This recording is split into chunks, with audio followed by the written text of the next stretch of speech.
want to give you guys one of my boldest predictions, make you guys some money.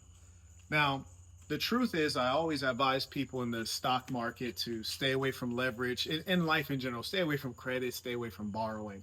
But I have a hunch I can make you guys a lot of money. No, and mind you, I got to give my silly disclosure. Or, yeah, maybe these don't even do anything, but I'm not giving financial, legal advice. I'm not a financial advisor or anything like that. I'm just a boss. But anyways, let me tell you guys how you're going to make a serious bag. You see, when I look at buying a particular security or asset, I'm looking at if it's a house, I'm looking at the house, the neighborhood, blah blah blah. But if I'm looking at a piece of a company, a stock, I want to consider the product. How good is the product, and how is the product positioned in the market? And the product might be good today, but will it be great tomorrow? We have to be future oriented. We're in a fast moving world, and I've been in the YouTube business for a little bit of time now. Recently, I was in fact banned from YouTube. They don't like you to speak the truth. It's crazy. I know it's an unfortunate thing. But I started studying social media to see, okay, well, where is the money to be made in the social media business? And for the first time, I really took a microscope to it, because before I had a team, they do this and they do that. And so now I'm looking at it now that I'm off YouTube, and I was looking at the landscape, and of course, there's live streaming, there's subscriptions, and there's this and that, and tipping, and blah, blah, blah. But I was looking at video on demand in particular, VODs, some of you internet folk call it. And the video on demand space is very much so dominated by YouTube, which is owned by Google. And mind you, I think this is a monopoly. They should be broken up. And I'm a determined enemy of Google because they're a censorship corporation. But that's neither here nor there. With regards to video on demand, you get paid for those based on ad revenue. And looking at the landscape, there really is no landscape. Twitch doesn't really pay anything for video on demand. Kick isn't in that business at all. They only pay you during the live stream itself. And Facebook is very much so out of that business. In fact, if you live stream on Facebook, they'll delete your live stream within 30 days, whereas YouTube, your live stream converts into a video on demand, and that's when the real big bucks start rolling in, right? That being the case, after much study, I figured out that YouTube is really alone in this, because Rumble, which mind you, I've been on Rumble for 5 years. I've made a good amount of money on YouTube, done millions of views, probably hundreds of millions of views on YouTube now at this point, which, granted, was over half a decade. But the same half a decade that I was on YouTube, did hundreds of millions of views. I'm on Rumble, I did a small fraction of that, probably a couple 100,000 views, maybe a couple million, but I only made $48. True story, only made $48. Now, I finally started looking into this and looking into the data, and whereas YouTube pays you for every video that's monetized, Rumble pays you for some of the views. So the video might be monetized, but all of the views are not monetized, and they pay you at a very low rate. And everyone's on YouTube. Some people are on Rumble. Every niche is available for the consumer to watch on YouTube. So your channel doesn't matter as much, because YouTube is going to route the content based on the hashtags or the title or the AI to the right person who wants to watch it.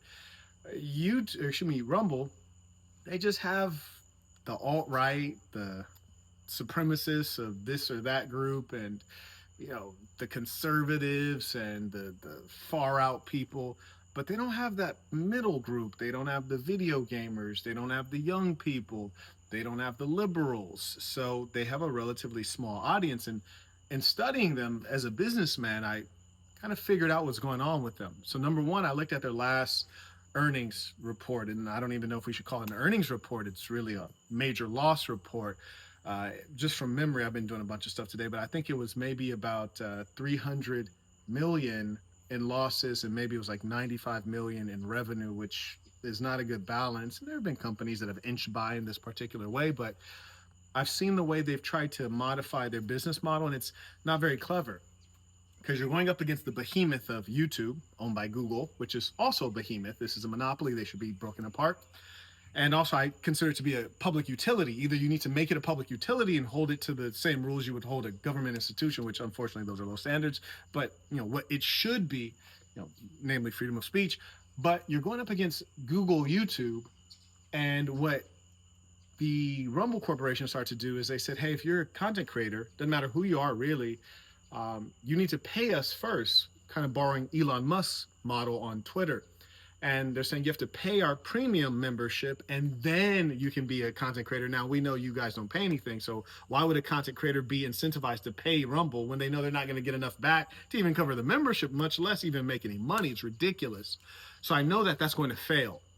In addition, they, of course, have the subscription for the consumer, which I know that as well is going to fail. And what's worse, and this is as a software guy, I noticed that in the space of half a decade, their user interface, user experience has improved marginally, and it was really bad when it started. So you're going to need more than marginal improvements. So I say that to say this company isn't very good. And frankly, it's kind of a situation of, Joe Biden versus Donald Trump when Biden got his first term. It's not that anyone was voting for Biden. It's not they were voting against Donald Trump. The people on Rumble, it's not they're not there for Rumble. They're there because YouTube is a censorship corporation. They don't love Rumble. No one can fall in love with Rumble. Rumble has just a couple, marginal figures that are holding them up. And frankly, those figures aren't exclusively on Rumble. So I think that Rumble's going to start to decline because my guess is they started to use Elon Musk's business model because their last earnings report was so bad. Oh, and mind you, their stock for all time, I want to say they went public in 21, maybe 22. And I think their stock maybe then was, say, about like $9. Now it's at $7, down, I think, 27% for the 5-year. And I'm just rattling off numbers. I've been really busy today, haven't had a chance to check. It doesn't matter. We're talking on the general trend lines. So fact of the matter is they're scrounging for money, and in their effort to get some money in the short term, they're ruining their long-term viability as a business. And they're also ruining their ability to compete with Google because Rumble does not have a great product. Their only niche was created by Google's failing in being a freedom of speech platform. So Rumble has some of the content creators you want to watch, not all of them. For content creators, they only really pay you when the videos first release. You're not getting the same level of passive income you'd get from YouTube. The audience is much smaller, the revenue's smaller, and they require you to pay them first, which is going to de-incentivize new content creators like the guys who are up and coming, the rock stars of tomorrow, from even joining Rumble. So what's going to happen? How can you make money off of this? Well, what's going to happen is that Rumble is going to continue to tank until they're in the toilet and they eventually go bust. There's just no doubt about that. Their leadership is in lack. They've spent money frivolously. And so this is what you do. We don't know exactly, as of today, when their next earnings report will be. I believe it'll be approximately November 11, 2025, this year, just within the next 2 months. And you would take a short position against Rumble before the earnings report. When the earnings report comes out, their stock is going to start on a downward trend. When will it stop? Who knows? Usually it'll stop at some point in most cases because it's the initial psychological reaction. But being that Rumble doesn't really have any real prospects for the future, I could see it like going and going and going. And that's where you make your money. So basically you're taking a short position and you're betting big against Rumble.